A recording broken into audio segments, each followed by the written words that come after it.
Hello to you, classmates. We have officially made it to the end of this semester. For some of us, the end of the program. Congrats. Enjoyed getting to know all of you and learn from you and everything we got out of this educational journey.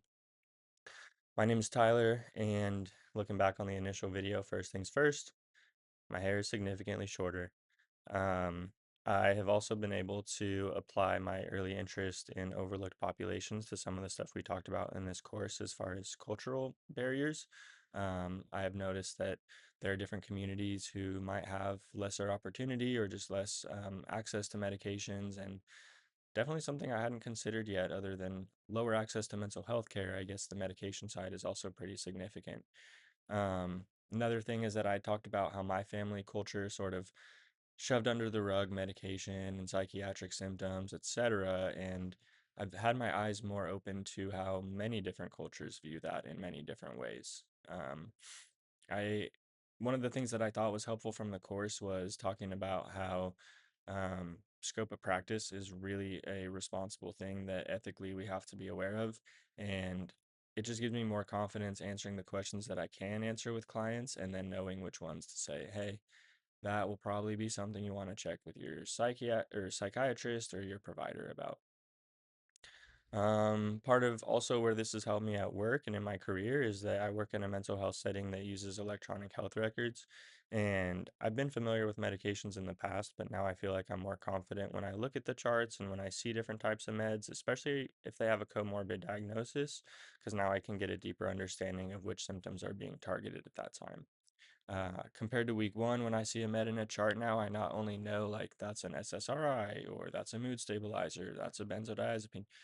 I feel like now I am more familiar with stabilizers, and I was unfamiliar with antipsychotics. So definitely feel like that's the biggest change. And now I'm also more informed of how those symptoms present, because early stages of my work, I genuinely thought involuntary movements were part of like a attribute of a over medicated stimulant. But now it's pretty notable how antipsychotics do the exact opposite and still produce the same visual type of movement, I guess you could say.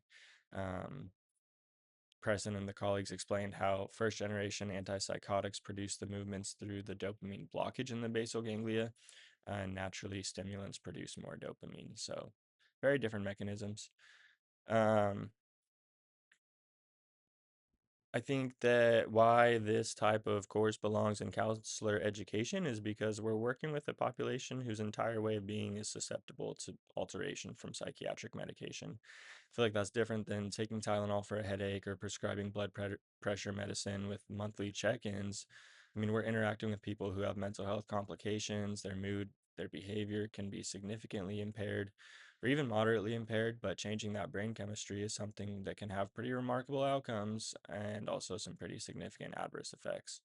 So I feel like if it's not correctly monitored, then that could create more problems instead of noticing those types of things early on. And our clients do see their doctor, but they're likely to see us for counseling more often. So we just have more observational data and self report in that case. Going forward, what I'd like to integrate in my practice is asking clients for permission to speak to their psychiatrist, like right off the bat, not in a confrontational way, but really as a support. In week one of this course, I would have known that sometimes counselors do that, but I always thought it was kind of like case by case. But because of the course content and just my increased familiarity with some of this psychiatric medication world, I would feel more empowered to talk to a psychiatrist and have like a conversation that was professional. Um, Thank you all for the journey, and I appreciate knowing you all.